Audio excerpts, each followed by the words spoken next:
Hi guys, welcome back. My name is Deborah Pettit, and I am here with Stephanie Morales-Beaulieu. Yeah, did I get it? Oh my god, I got the Morales just fine,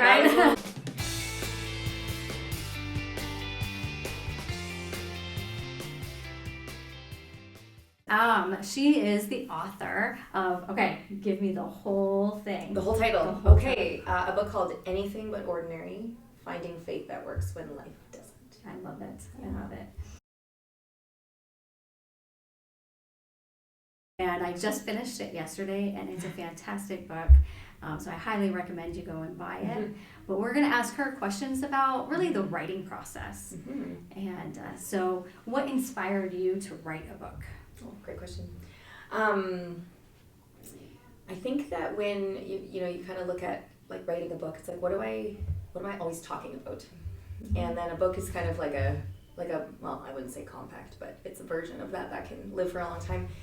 And so my dad was diagnosed with ALS in 2008, and during that season I started to write a blog simply for the only purpose was to help alleviate from my mom having to keep people updated on his prognosis. It was 2008, so it was before kind of like mass messaging, like group text, like all that. So after the diagnosis, she was getting phone calls a lot, and she just had to keep like rehashing the news like over and over. Yeah, it was really hard, and it was taking up just a lot of emotional energy.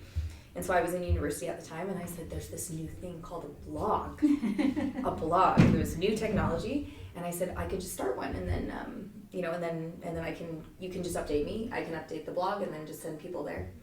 And so what I noticed in that season was that people really lean in when you are talking about suffering if there's a little bit of kind of hope in it. And so that was in 2008. My dad passed away in 2009, and I just found myself kind of like continuing to talk about what God had done in that season and how faithful he had been.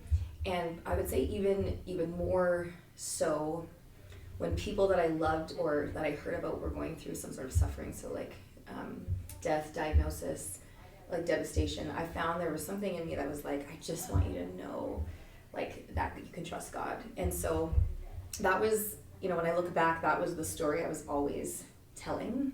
And then probably in 2017, I just had this title just kind of like drop into my mind.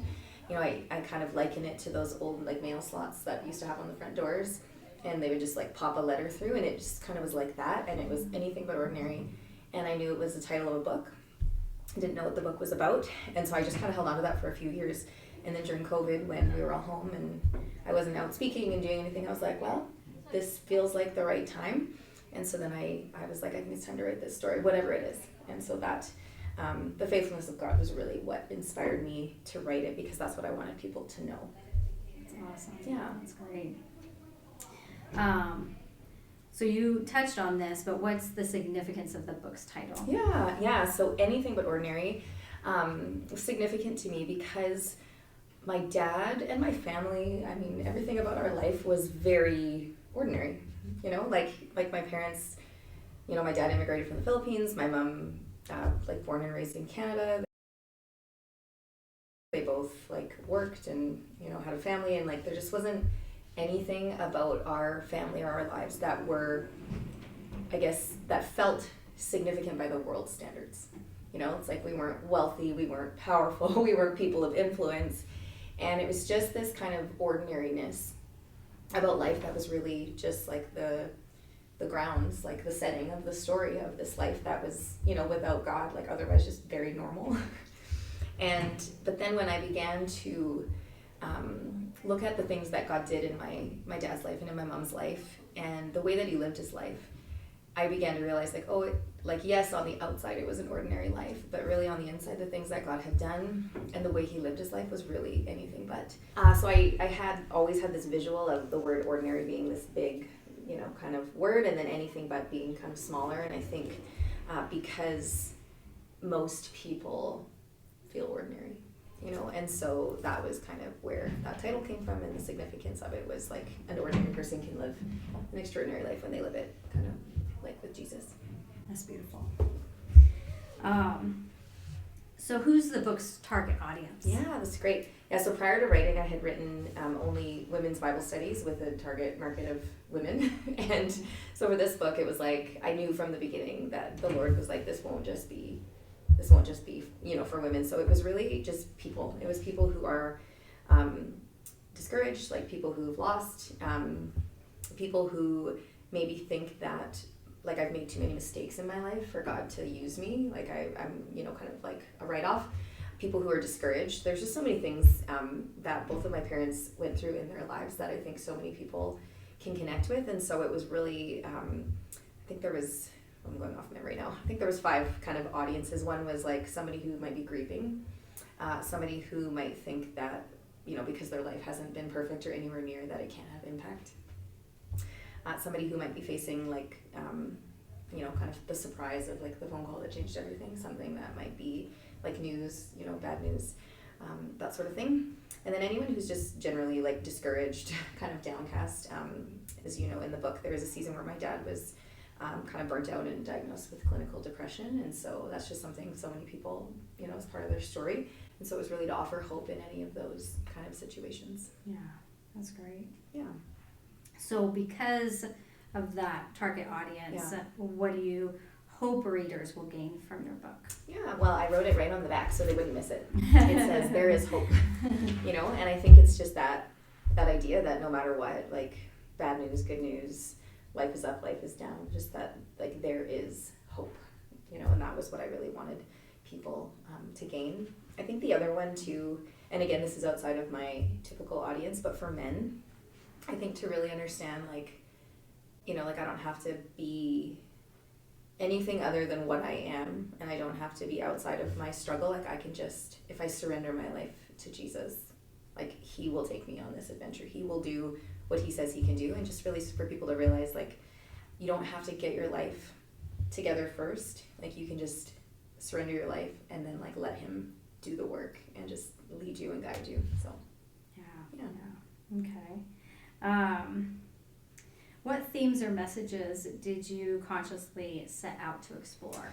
Yeah, well, I think right in the the subtitle, if there were a thesis for the book, I would say it was like when life isn't working, you can trust in a God who always is. And so that kind of idea, and throughout the book, there's so many different obstacles, I guess, they came up against. One of those was when my mom got saved. And my dad didn't, and she thought like if I do this and this and this, and if I write Bible verses on the bathroom mirror, and if I leave tracts around the house, and if I take him to Billy Graham, and if I do X, Y, and Z, he will be saved. And she had these 2 kind of moments of realization. One was like I can't save him, and this was when he fell asleep, like fully fell asleep at the Billy Graham crusade, and then the Lord said like you can't, like but I can. And then the other time was when he had yet again like not come home for dinner, not called. Came home having drank too much, and she was like, I think I'm done. Like I can't even love him. And the Lord spoke again and said like, you can't, but I can. And so I think just that idea that I think sometimes we think that the obstacles in our lives are the things that we have to figure out how to get past so we can say yes to God. And I think kind of, I guess I unconsciously explored this theme of like all you really have to do in that moment is choose to yield. And he uses those obstacles as opportunities, right, to build our faith and to reveal to us who he is. So I think there was kind of that theme in there. And then this idea of hope, like where does it come from? I think everyone in the world is looking for hope. And the world will tell you like, oh, if you just get this, or if you can like get to a different season of life, or if you can just look deep within yourself and whatever. But it's like hope is a person, hope that we find in the person of Jesus. And so I think just that theme that, again, like no matter what life is, here, there, and everywhere, that like there is hope because of what he did for us. So that was one. And then the like when life isn't working, those are the actual opportunities, like to experience God and to let him kind of guide your life. And so those were a few of the, I guess, themes. Yeah, that's great. Something I learned from Lisa Turkhurst, she has, when I first started blogging was just left field, like just started. But when I decided I wanted to improve my craft of writing, I joined something called Compel Writers Training. And in it, she talked about how, like, when you're writing and when you're wanting to connect with your audience, we all have different circumstances. So those would kind of be like up here. And one of the things she asked was like, but what's the struggle that's common to being human? And sometimes I think with great writing is when you can take, like, this is the problem I went through, but this is actually how it made me feel and what I began to wrestle with in my thoughts. And so, for example, I think things that are common to the human experience, I think old, young, man, woman, like, I don't have what it takes. I don't matter. I'm not good enough, right? And there's these, like, fears and these emotions. And I think when you can write kind of, like, down, then it doesn't matter if somebody has different circumstances. Like, it doesn't matter if they're not walking through ALS or they're not walking through specifically what this book talks about, but it's like, oh, I know what that feels like. Mm-hmm. And then I think when you can kind of excavate kind of down to that level, then the principles of and the themes, like you said, that you're exploring become timeless and applicable, you know, to like a wider audience. And then, you know, yeah, because that's the human experience, you know. And so I think when you can like tap into that, you know, I think it becomes, just widely accessible and applicable to people's lives and like where they're at. Yeah, for sure. Yeah. And I think you nail it with this because I caught myself with a lot of Kleenex. I've heard this a few times. So because of that, what part of this was difficult to write? All of it. Yeah, I would say there was several challenges. Okay, so one was this doesn't actually fit neatly into a genre because memoir technically is first person. Yeah. Right? Biography is third. And so as I was writing, I was like, and I don't think I could answer this before, like when I started, was like, what is this my story or is it his story? Like, whose story is it? Is it memoir? Is it, you know, it's not autobiography, obviously. So that was like a challenge. And then you're trying to follow the rules, but then breaking them, you know. And so how I ended up, I guess, solving that. And this is kind of just like the way my brain works and the way my life works. Like I just start and I kind of like figure it out as I go. So I had no, like if you were to go to someone and be like, what's best practice for writing a book? They would say something like write an outline, have a thesis, like, you know, outline the whole thing. And that, like, I think I tried to do that, but that's just not, like, for me, it's like You're a pantser? Sorry? Are you more of a pantser? What's a pantser? Maybe. You just write. Yeah. You don't outline. So yeah. A plotter is a person who outlines everything. Okay, yeah, I'm not that. Okay, pantser. Yeah, I'm a pantser. Like PANTSER. Yeah. Okay, I'm a pantser. You write by the seat of your pants. I write by the seat of my pants, very much. And that's a little bit, like, not how I live my whole life, but I think I kind of, like, start knowing, like, we'll figure it out as we go. Sometimes you just have to begin, because that's kind of the hardest part. And so what ended up happening, and I remember, actually, I think I sorted this out on a walk with a dear friend and mentor who's also written a few books. And she said, I don't think this is like just his story, like this is your story. And so in the book there is 4, we ended up calling them interludes throughout the book. And so it is in first person, it's me writing, and it's me processing like pretty much a big question, like after kind of getting the news and going like, how's this gonna work and how am I gonna survive this? And then it flashes back into how my dad's life illustrated what the answer to that wrestling was. Yeah. So in that sense, it's my story, but it's girded in my parents' life. And so one of the challenges with that was first person, third person. So I'm in the story, like I'm born. Yeah. And the editor, I remember at one point was like, no, you have to like be consistent throughout the whole, like you have to use I. And I was like, I'm not gonna be like, it's like you're telling Jesse and Kathy's story and then all of a sudden it's like, and then I was born. It's like, hello, you know, like in a kind of a clunky way. And so one of the things I had to do was all the parts where I had to wrestle with like, should this be an I or like a Stephanie? I rewrote to be like his daughters or like I had to unspecify kind of. So it wasn't just like, the way I pictured it was You know, when there's like kind of like a puppet show and there's curtains, I was like, it feels like I would just be interrupting the story and be like, hi, it's me. And then like, okay, back to Jesse and Kathy. It's like, you know, and so it didn't feel right to use first person in the parts that were their story, like where they were the focus. So that was one challenge in terms of like genre and like the actual writing. Another one was I didn't know a lot of these stories. So my research process was talking to people. It was interviewing. It was relying on other people's memories. My mom, I remember probably for the first like 3 or 4 months of writing, I probably called her like 4 times every single day. Thankfully it was COVID, so she was home and it's like, hey, I have another question. And so many of the times she would say something like, oh, I can't remember what his name was. Like it was, and this was a real conversation we had. Mom, what was the guy where Peter, what was his last name? Peter. He was from Europe. Okay, Mom. He's from Eastern Europe. Okay. Do you remember his last name? No, you know who was good at names? Your dad. Your dad was really good at names. And I said, well, he's not here. So like can we like jog the memory? And so but what was so neat, again, even writing the book was proof of my thesis, right? Of obstacles become opportunities. Because she would remember, like, she remembered one guy's name in its entirety, Herb Reeser. He was the Christian businessman. Okay. And then I was able to, like I did so much Googling keywords, and then was able to find, like, different pieces. And so God just provided kind of in that way. So one of those was, she couldn't remember any of the mechanics' last names that worked at Downtown Toyota with my dad. And so I called the dealership, and they were like, oh, it was sold to whatever, but there's a small handful of people that went and opened a new one. So I called there and I asked to speak to like the owner, and they were like, I'm sorry, he died like 5 years ago. And I was like, oh, and then they're like, oh, do you mind me asking why you're calling? And I said, well, actually, I'm trying to write this book. And I said, my dad used to work there in like the 80s, and I was just trying to find somebody who might be able to fill in some of the gaps. And so they said, hold on, there's actually I think it was sales manager, Ken Stevenson. He worked there in the 80s, and let me get him on the phone.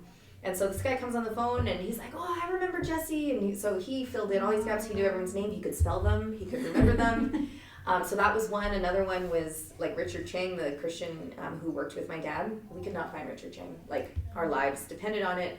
I Googled, there's like thousands of Richard Changs. Every trail was like a dead end. Like, he'd gone to this seminary in Saskatchewan, and everyone's like, oh yeah, I remember that guy. Don't know what happened to him. Don't know where he went. And so I kind of like had just given up on all my efforts, and I was like, okay, God, if you want me to find Richard Chang, like, you're gonna have to find him for me. And so a couple months later, I think as we were like nearing kind of the end, I had emailed somebody that worked at Outreach Canada to get the new link for where my dad's funeral had been posted online, because they'd moved it. And so here's the new Vimeo, so sorry. He's like, we moved around our website and kind of like forgot to tell you guys. And he goes, oh, and by the way, if you want to talk to somebody who knew your dad in the 80s, he's like, I'm really good friends with this man named Richard Chang. And I'm like, oh! So yeah, so that was a huge challenge, was like finding all the people who held like pieces of the story. Another one, Brian Harrell, he's in the book. He's my dad's friend from Tennessee. And my mom just said, oh, you should just call Brian and just, you should chat with him about this. And so when I called him, he goes, Stephanie, a year ago, I was cleaning out my filing cabinet. And he's like, I had this folder that just like said Jesse on it, and I had some like old emails, some photos, these things. And he goes, and I was gonna throw it away, and the Holy Spirit literally told me not to. It was like, keep it. And he's like, I'll like make copies and like send. And so again, all the like details and like pieces that needed to make the story had been preserved. One too that is so miraculous to me. So Herb Reeser, I didn't even realize this the first time I talked to him, but he has like quite serious dementia. But when I talked to him, he was like, I remember just like sharp. And then I didn't realize till a couple conversations later, and I called, and he's like, oh, how is Jesse? And then I kind of pieced it together, but like he was alive and like able to remember this era. So it's just wild. Like, that was a huge challenge, was like, how am I going to build a puzzle without the pieces? And all these different people just had like one or two like pieces of the story. So that was difficult. So how long did it take to put it all together and to get it published? Yeah, so I started writing just after my birthday in 2020. So like October, I think it was maybe 25th or 26th. And so I would write as much as I could write, and then when I got stuck, it was like, now I need to call, and so I was trying to gather. So I wrote, I was writing, and then it got, the part also that was like difficult to write, obviously, was the ALS journey. That was like, it was like revisiting this traumatic like season of suffering, and so that was emotionally the most taxing for sure. And then I had said to my counselor, I was like, man, I'm having a hard time like finishing this book. And then she said, just like point blank, she said, well, that makes sense to me because you have to say goodbye all over again. No, absolutely. And I was like, and I was like, oh, that like, hits. And so I just picked a day. I was like, I have to pick a day. And so I picked the day that my dad had passed, August 17th. And so I wrote like the last words, like, so in October through August, so I think it was about 10 months of just like that first draft of getting it out. So. Oh, that's fantastic. Yeah. That's not bad. That's yeah. not bad. Well, and I had to keep like finding new ways to trick myself. Like, like Bob Goff says, like just write like 1,000 bad words a day. And my kids were like, Mom, you're writing bad words. And I was like, no, not like swear words. Like, they call it like the vomit draft. Like just get the story out. So I did that for a while, but then I got bored with it. So then I'd be like, okay, I just have to write 10,000 words like a week. And then, and then at one point I fined myself. So I was like, if I don't do this, I have to send this person money on Friday. Like, and I just kept like finding new ways to give myself, well, because when you're not on someone else's deadline, you're not like, you don't have a publishing company like breathing down your neck. Like you have to build the pressure, yourself. And so just found like lots of different ways to do that over that 10 months. Yeah, I've heard of tricks like that. Yeah. Okay, if I don't write this many words, yeah, I have to give you money. Yeah, and at one point it was like, okay, just an hour. And then I think it was Emily P. Freeman, she's an author, and she said, when I sit down to write, she's like, I don't have to write, but I can't do anything else for that hour. So I'm either writing or I'm just sitting there doing nothing. Because it is just sometimes the hardest part is putting your butt in the chair and just not, I just have to take the laundry out of the water. I just have to check this email, and just like disciplining yourself and like, nope, this is just it. So yeah. So in your bio, you said you were a teacher. Can you elaborate? Yeah, I have like an actual like teaching degree that I didn't use for very long. It took me 7 years to get, because I did 2 years of Bible college, and then I did like the 5-year kind of combined ed program. So I did teach for about 1.5 years, but I primarily now I teach the Bible, like sometimes like speaking, like women's events. I teach Bible study, and so that I think the angle of being maybe like a teacher writer would be this desire to like unpack like these big concepts that can sometimes be hard for people to go like, what does that mean, or what does that look like to put into practice? And so to be someone who can bring an analogy or like a real life example of going this spiritual principle or this concept that feels kind of like hard to touch is like this real life thing. And so that's my teaching angle. Do you feel like you inherited it? I would say like the profession of teaching kind of runs in my family. Like my grandma was a school teacher. My dad was a pastor. My mom very much like just natural teacher, like taught piano, teaches with like just lots of teaching. So I would say like, yes, and that sort of feels like it was written a little in my DNA, and my 2 older sisters are teachers also. But I think like my ministry is called Everyday Truth, and after like a couple of years of like blogging and stuff, people would be like, oh, that's like an everyday truth moment. Where one girl said to me once, she's like, when my kids spill Cheerios on the floor, all I see is Cheerios on the floor. She's like, but when your kids spill Cheerios on the floor, there's like this lesson in it, and like this, like significant spiritual revelation. And so I think that, yes, it runs in the family. I also think that, like all of us, like who are followers of Jesus, you have a spiritual gift.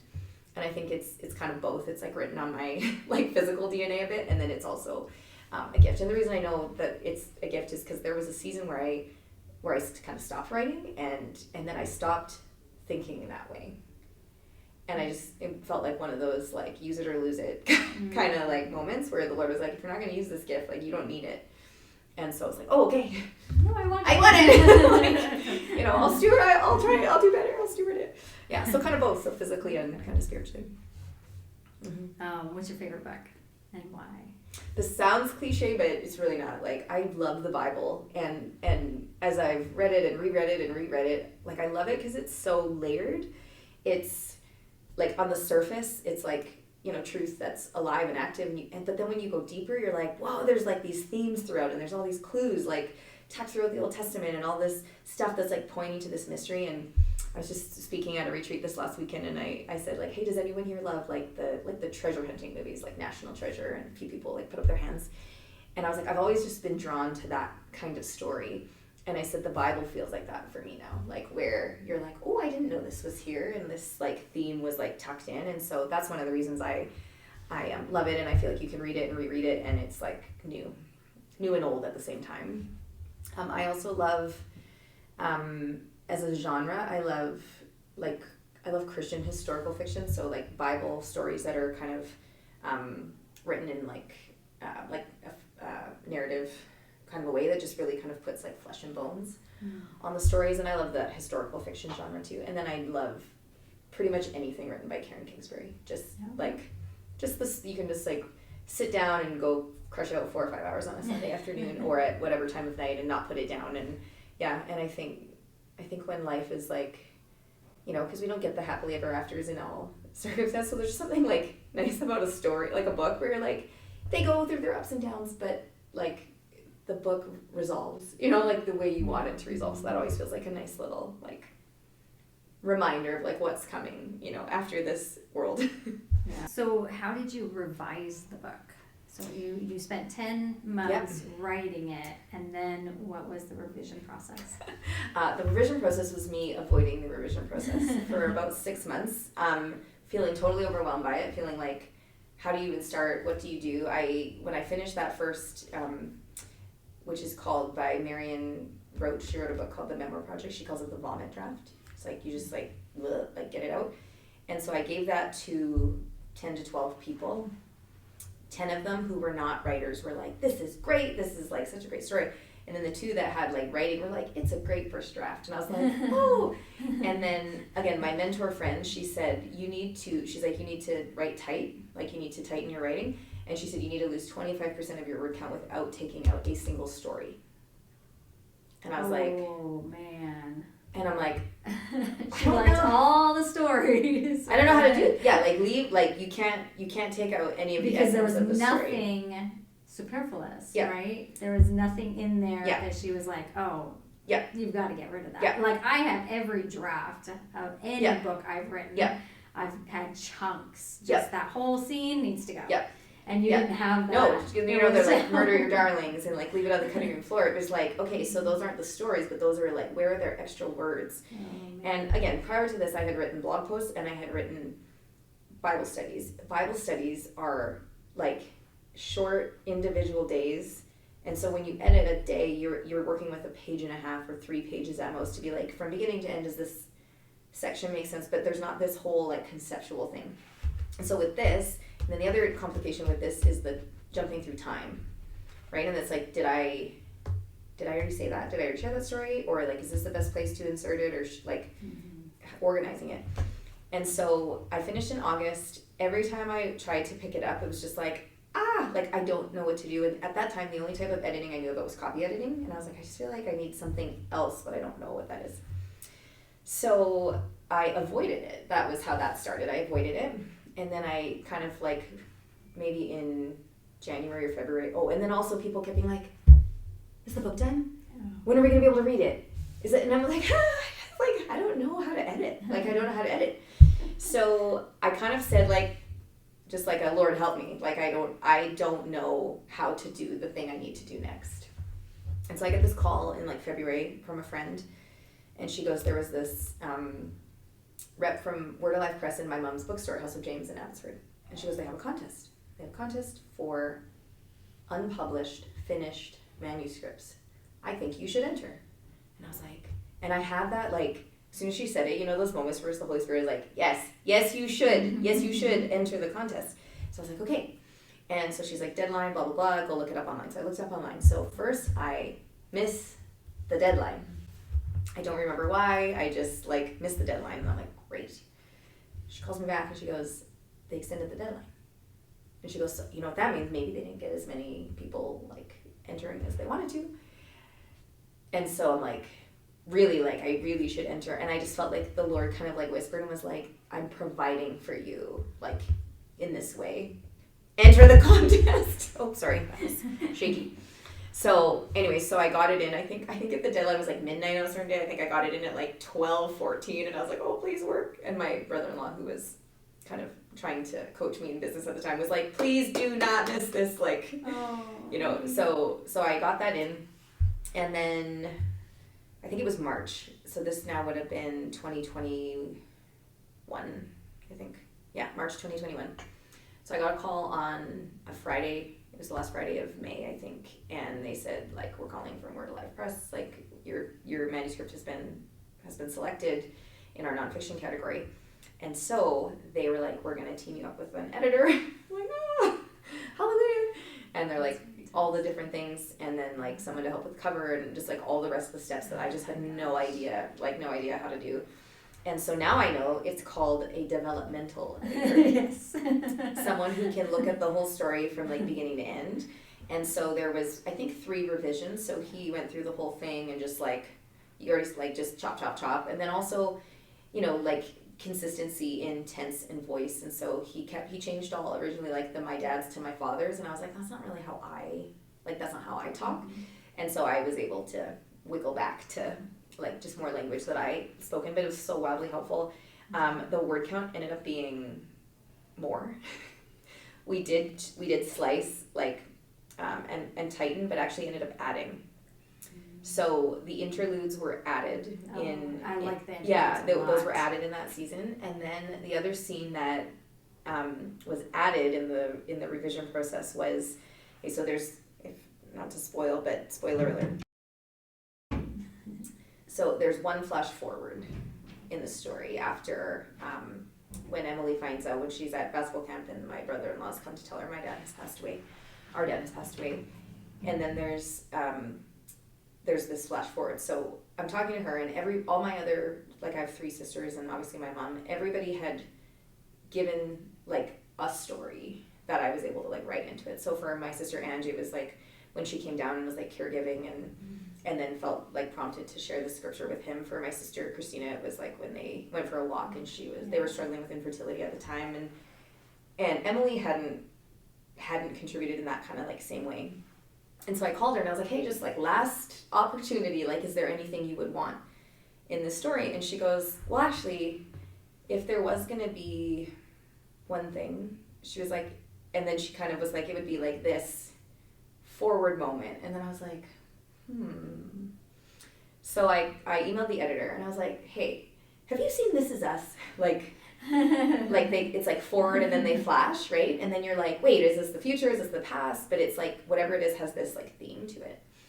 And so he wrote back and he's like, I really think that will work. And he said, because the thing that the reader has been dreading for the whole book has just happened. He's like, Jesse's died. He's like, and we need some catharsis. And he's like, I actually think this would work really well, like right here. So that got added. And that whole, like, you're going to be okay. And then the other thing that the editor said, which he had noticed from reading, he's like, I think that the other reason why this fits so seamlessly is because he's like, as you were wrestling, you were always wrestling with, like, what about Emily? What about when she gets married? Like, what about my mom? Who's going to take care? And so he's like, it brings this kind of, like, resolution to this moment that was constantly, like, what like, this dreaded moment. He's like, it brings this, like, like they are gonna be okay. Yeah, you know, so then you're like, I can still cry, but know that like you're not leaving on a like kind of note. So that was challenging, like that was the revision process, and that one I think came in. The other thing that was really challenging, and I think from what I hear from other people who've written, this happens, but like right before, where I had this like panic of like, it's not ready, it's like, and I went through and I made all these changes, and they were like, these aren't really like the kind of changes we're looking to make like at this stage of the journey, but like if you think it's not ready, like we'll pull it and like go back to the drawing board. And then I was like, ooh. So then I was like, no, like you know, and so kind of the done is better than perfect, and it will never be perfect. Like, it can be cleanly edited as possible, but just trusting, I think it's that moment of fear of like, my heart is about to go out into the world in like 85,000 words, and like, is it ready? Am I ready? And so that was part of the revision process too. Yeah. Yeah, I'm always, every time I'm about to publish and get it done, there is this, all of a sudden, I don't like the book. Yeah, I hate it. I hate everything I wrote. This isn't good. Why? I know. Every author goes through that. Yeah. So just know, if you're thinking of writing a book, it's going to happen. Yeah. But then it goes out. Yeah. And what's the best story, or one of the best stories of a reader coming to you and saying, "Oh, I just read your book"? Yeah. Mm-hmm. Man, I would say actually, again, just because the Lord is so gracious, like, I think anytime I start to be like, oh, did it really matter? Like, did it make an impact? Or is it making the kind of impact, like, that I hoped it would make? I almost always, like, I'll get a text or, like, a message on social media or an email, or, like, my mom will, like, send me a text from somebody. It's like, oh, I just read the book. I just finished reading. And so just, like, just those little bits of encouragement. But probably one of my favorite was, so last September, our church had a booth, like, up and down Main Street giving away, like, free freezies. And so, you know, there's kids swarming everywhere, so it's really chaotic and busy. And so I had given this freezie to this kid and with his mom, and then I turned to go away, and then she goes, "Are you Stephanie?" And so I'm like, "Yeah." And then her eyes were like started to water, and she goes, she's like, "I read your book," and I was like, "Oh, like, it's amazing." I was, "Where'd you find it?" She was like, "I just found it at the library," and she said, "I didn't have a good dad." And she said, and like, reading your story, like, brought so much healing, like, to my heart, just about that, like, woundedness. And I was like, whoa, like, just, wow. And for that one, it was like kind of cold call, like, wasn't someone I knew, wasn't someone like people knew. And she was like, yeah, a couple friends had like mentioned it, but just like walked into the library looking for something to read, found the story. And so that was really impactful for me, because again, back to like what inspired you to write a book. It's not about like, I wrote a book. It's like the message that people need is now in a form that other people can access, like, without ever, like, I don't need to cross paths with them for them to find hope, right? And so that one was really special, because it was just kind of like the surprise element of it, and then just like the way that she found the story, and the way that it had impacted her. I just see the next writing project, actually, there's a line, the last line in the last interlude, where it says, like, I was losing my dad and finding my father, and that will be the title of my next book. And whenever I say the title, everyone's like, oh, you need to write that, because I need to read it. You know, everybody carries father wounds, he said, from a paper cut to a missing limb. And we need to know how God the Father, like, heals that in us. And so that'll be some point in the future. Yes, we're looking forward to it. Yeah. All right, well, thank you so much for being here. Thanks for having me. This was fun. And I will see you in the next video. Be brave and write often. Bye.